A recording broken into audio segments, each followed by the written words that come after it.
Hello dear learners, I hope you will be fine. Now we start a journey of learning, so let's enjoy.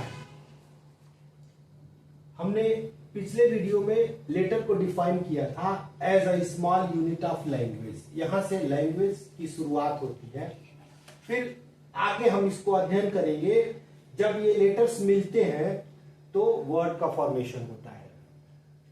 मतलब जब letters को combine किया जाता है, जब लेटर्स को हम आपस में जोड़ते हैं, जोड़ने के बाद अगर ये मीनिंगफुल ग्रुप हुआ तो वर्ड बनेगा। आपको ये ध्यान रखना है कि वर्ड का फॉर्मेशन तब संभव है जब ये ग्रुप मीनिंगफुल हो। अगर मीनिंग नहीं दे रहा है तो आपको ध्यान रखना है। अगर मीनिंग है, जैसे एक एग्जांपल लेता हूं मैं लिख रहा हूं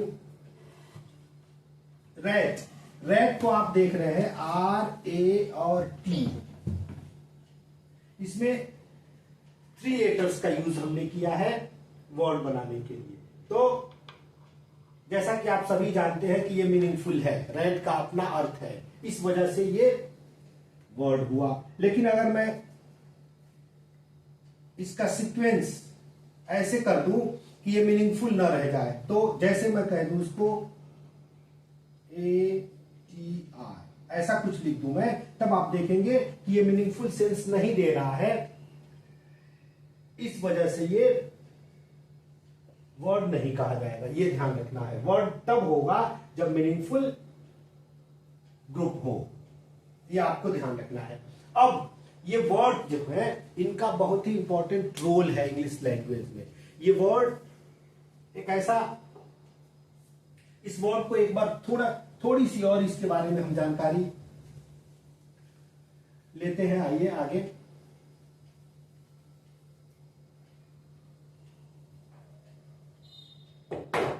इस वर्ड को आगे हम एक डिवीजन और करते हैं इसका। ये वर्ड जो है इसका हम एक डिवीजन करते हैं। ये डिवीजन होता है 8 टाइप्स। ये 8 टाइप्स का एक डिवीजन है, और ये डिवीजन इन वर्ड्स का रोल क्या होता है सेंटेंस के फॉर्मेशन के, उसके अकॉर्डिंग हम करते हैं। ये डिवीजन कैसा होता है ये ध्यान रखना आपका। ये डिवीजन होता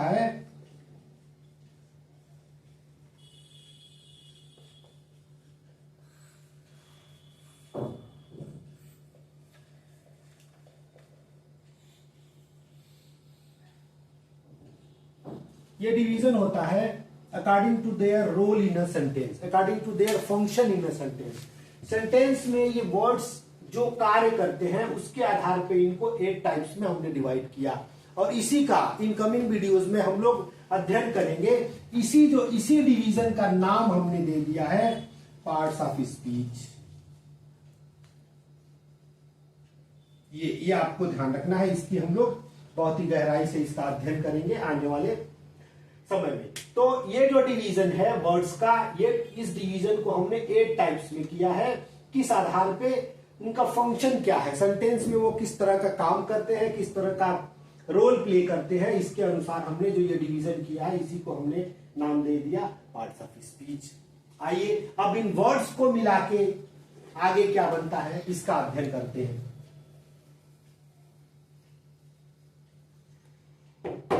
जब हमने देखा कि ग्रुप ऑफ लेटर्स से वर्ड बना, लेकिन अब जब ग्रुप ऑफ वर्ड्स को हम लेते हैं तो उससे सेंटेंस बनता है। तो अब हम सेंटेंस को देखते हैं।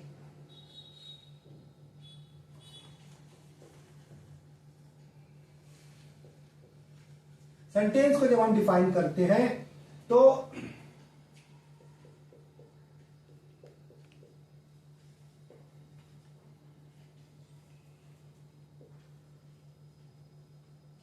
it is a meaningful arrangement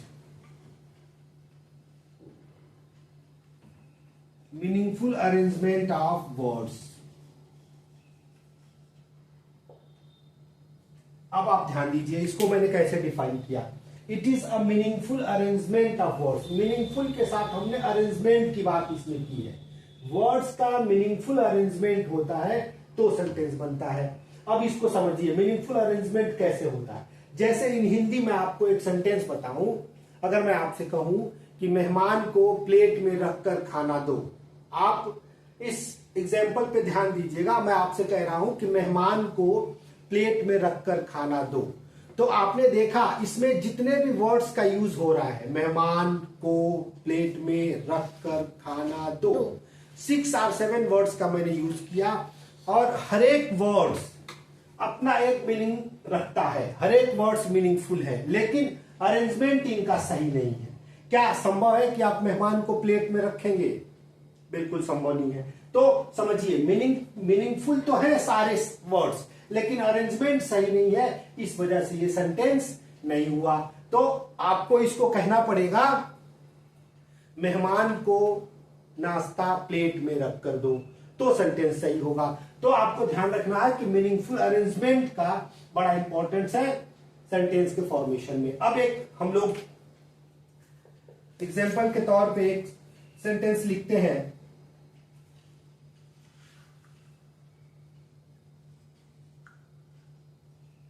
English is spoken all over the world.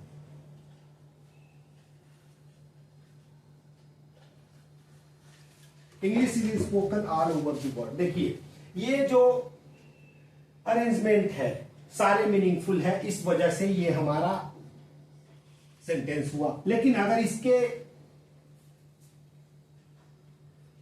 Arrangement को मैं बदल दूं, मैं इसको कुछ इस तरह से लिख दूं, over English spoken all world दी, तो आप इसको पढ़ें। क्या आपको ये लग रहा है कि ये सेंस दे रहा है सेंटेंस? तो आप पाएंगे कि इसका कोई भी सेंस नहीं निकल रहा है, मीनिंगफुल सेंस नहीं निकल रहा है, अरेंजमेंट सही नहीं है। इस वजह से देखिए एक चीज और आप ध्यान दीजिए, सारे वर्ड्स के अपने अर्थ हैं, सारे वर्ड्स अलग अलग मीनिंगफुल है, लेकिन इनका अरेंजमेंट सही नहीं है, इस वजह से ये सेंटेंस नहीं हुआ। ये आपको ध्यान रखना।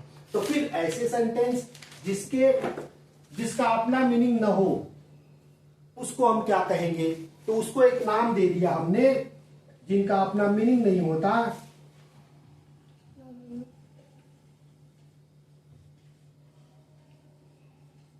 उनको हम जम्बल्ड वर्ड के रूप में जानते हैं। उनको हम किस रूप में जानते हैं? उनको हम जम्बल्ड वर्ड। इसका मतलब अगर जम्बल्ड वर्ड्स को डिफाइन करना हो तो हम इसको लिखेंगे ग्रुप ऑफ वर्ड्स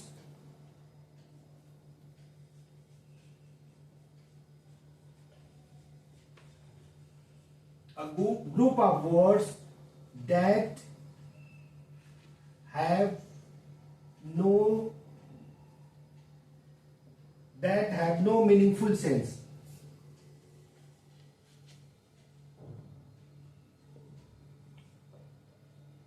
या that have no meaning. A group of words that have no meaning is called jumble words. ये आपको ध्यान रखना है। तो अभी हमने देखा सेंटेंस से हमने देखा कि मीनिंगफुल अरेंजमेंट इसके लिए इंपॉर्टेंट है। फिर मीनिंगफुल अरेंजमेंट ना हो तो वो जम्बल वर्ड्स की कैटेगरी में रखी जाएगी। अब आइए सेंटेंस के बारे में थोड़ा सा और जानते हैं।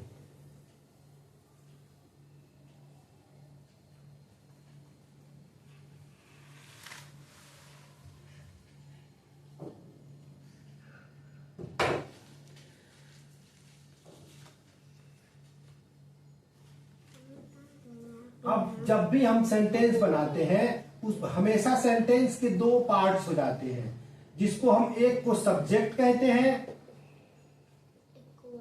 और दूसरे को प्रेडिकेट कहते हैं।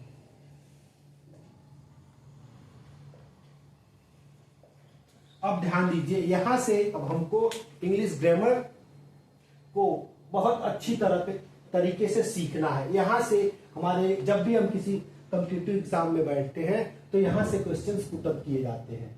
सब्जेक्ट पूछा जाता है आपसे, प्रेडिकेट पूछा जाता है। तो अब बहुत ही अच्छे ढंग से इसको समझिए।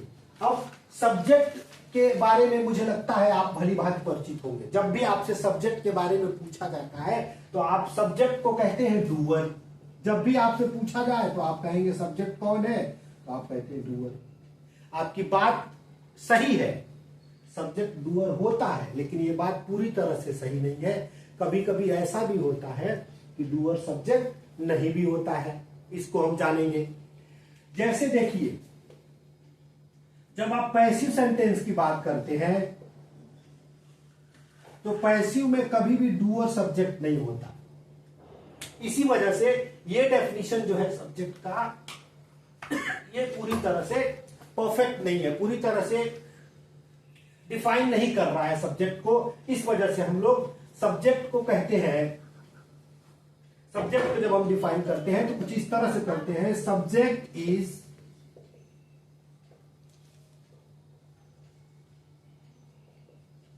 what we talk about.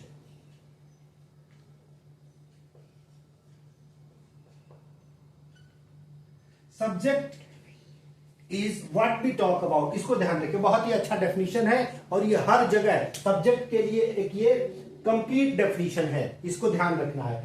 Subject वो होता है जिसके बारे में हम बात करते हैं। फिर से सुनिए, सब्जेक्ट वो होता है जिसके बारे में हम बात करते हैं। तो आज से आपको यह ध्यान रखना है कि जब भी आपसे सब्जेक्ट पूछा जाए तो आपको यह ध्यान रखना है कि सेंटेंस में किसकी बात की जा रही है। जिसकी बात होगी वो सब्जेक्ट होगा। इसको हम एग्जांपल से देखेंगे, लेकिन इसके पहले मैं सोच रहा हूं कि प्रेडिकेट को भी पहले हम डिफाइन कर दें, फिर देखते हैं। अब प्रेडिकेट को कैसे डिफाइन करना है? Predicate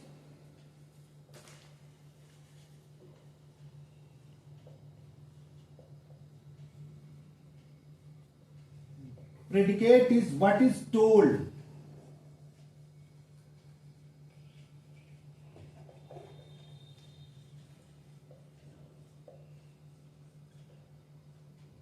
Predicate is what is told about the subject. अब देखिए, यहां तो हमने कह दिया कि जिसके बारे में बात की जाए वो सब्जेक्ट होता है।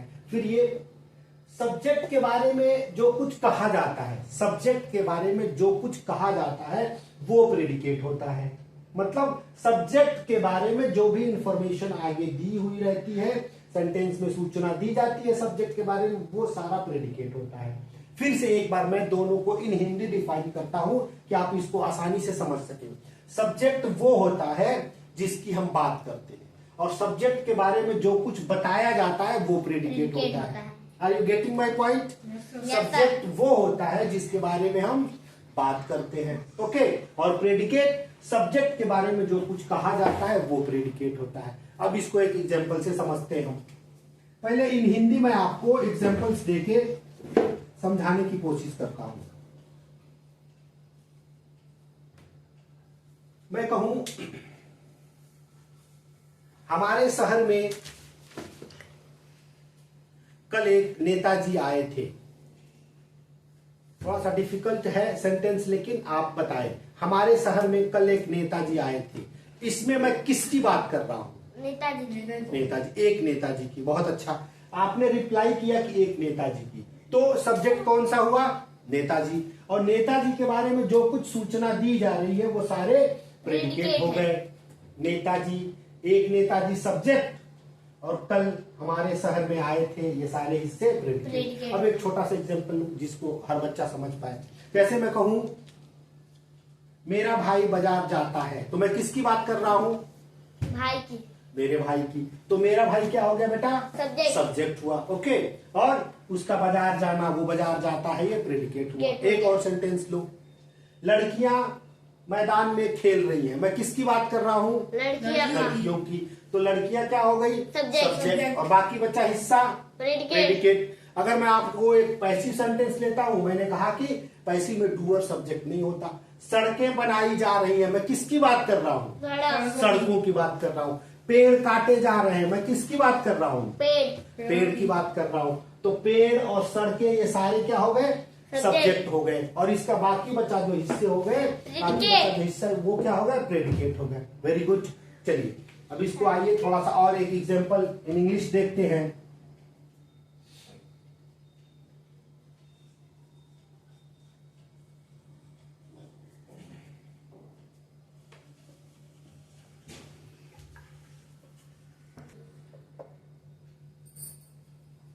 माई brother is going to Prayagraj, मेरा भाई प्रयागराज जा रहा है। मैं किसकी बात कर रहा हूं? भाई की। whom I am talking about my brother. So my brother is subject and remaining part of the sentence is called predicate.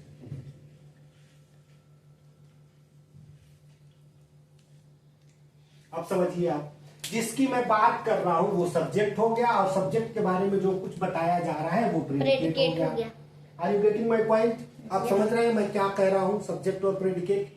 Yes sir. अब देखिए, अब एक चीज और जानना है कि सब्जेक्ट जो हमारा है वो मोर देन वन वर्ड्स हो सकता है, प्रेडिकेट मोर देन वन वर्ड्स हो सकता है। मतलब सिचुएशन के हिसाब से, सेंटेंस के रिक्वायरमेंट के हिसाब से हम सब्जेक्ट को बड़ा कर सकते हैं, प्रेडिकेट को भी बड़ा कर सकते हैं। अब आइए एक ऐसे एग्जांपल्स को देखते हैं जिसमें सब्जेक्ट को मैं बड़ा करके आपको दिखा रहा हूं, फिर प्रेडिकेट को भी एक बार बड़ा करके हम लोग देखेंगे।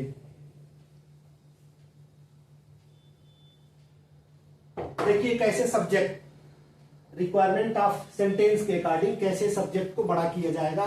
देखिए मैं आपके सामने एक एग्जांपल लिख रहा हूं। An old lady with a golden stick, an old lady with a golden stick is my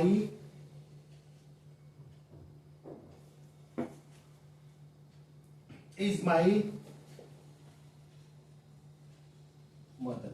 ध्यान दीजिए, मैंने कहा an old lady with a golden stick is my mother. यहां से an old lady with a golden stick, देखिए subject कितना बड़ा हो गया।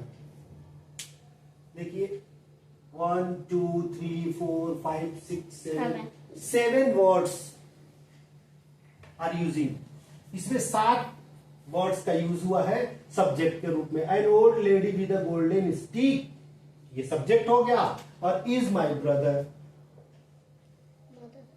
ये क्या हो गया? प्रेडिकेट हो गया। तो आप इसको अंडरलाइन करके इस हिस्से को सब्जेक्ट लिख लो और रिमेनिंग पार्ट्स को आप प्रेडिकेट लिख लो। प्रेडिकेट में ये भी है।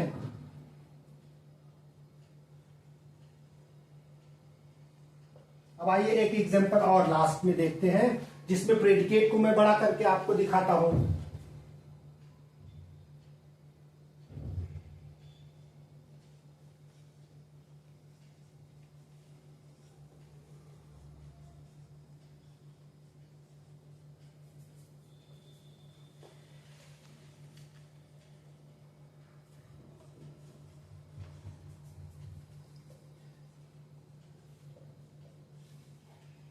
अब आप ध्यान दिए, देखिए इसमें सब्जेक्ट देखिए कितना छोटा है, सब्जेक्ट केवल एक वर्ड का।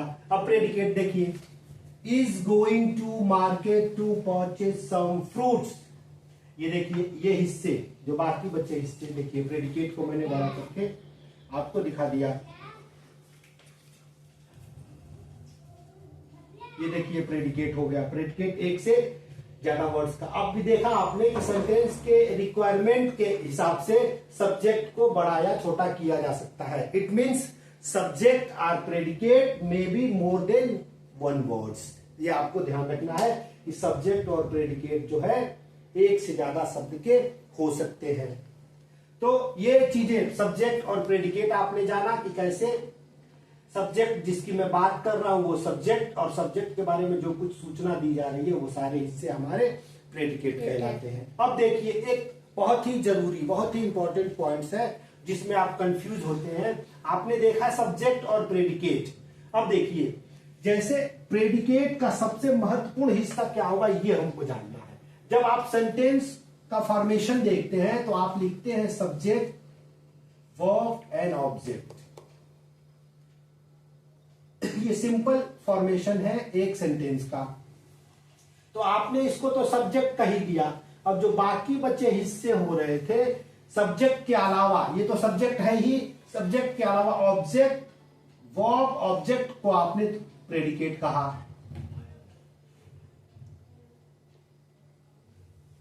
अगर मान लो, अगर मैं ऑब्जेक्ट नहीं लिखता हूं, अगर मैं लिखता हूं ही गोज,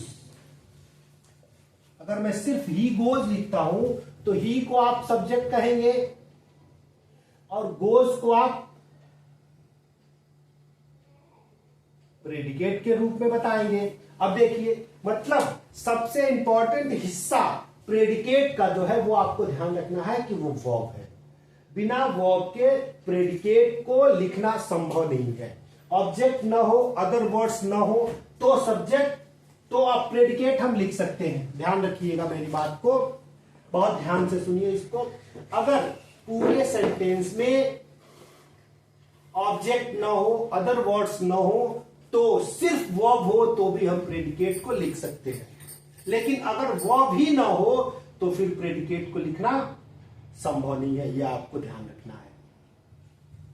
एक बार और सुनिए, सब्जेक्ट जिसके बारे में हम बात करते हैं, प्रेडिकेट सब्जेक्ट के बारे में जो कुछ सूचना दी जाती है वो प्रेडिकेट होता है। फिर आपने देखा सब्जेक्ट और प्रेडिकेट में भी मोर देन वन वर्ड, एक से ज्यादा शब्दों के हो सकते हैं according to requirement of sentence. फिर आपने देखा कि सब्जेक्ट के अलावा प्रेडिकेट जो मैं लिख रहा हूं, तो प्रेडिकेट का वेरी इंपॉर्टेंट पार्ट जिसके बिना प्रेडिकेट का लिखना संभव ही नहीं है, वो है वर्ब। अब एक चीज बताइए, अगर वर्ब को मैं लिख दूं या वर्ब को सेंटेंस से मैं अगर हटा दूं, तभी आपने देखा कि प्रेडिकेट बन ही नहीं सकता। वर्ब और ऑब्जेक्ट, अदर वर्ड्स जैसे सेंटेंस के मांग के हिसाब से अगर बढ़ते गए तो प्रेडिकेट हमारा बड़ा होता जाएगा। इसी तरह से सब्जेक्ट में अगर मोर देन वर्ड्स है तो ये सब्जेक्ट बढ़ता जाएगा। चलिए, आज के लिए वीडियो को हम स्टॉप करते हैं और मैं आशा करता हूं कि आपको ये वीडियो पसंद आएगा। ओके, जय हिंद।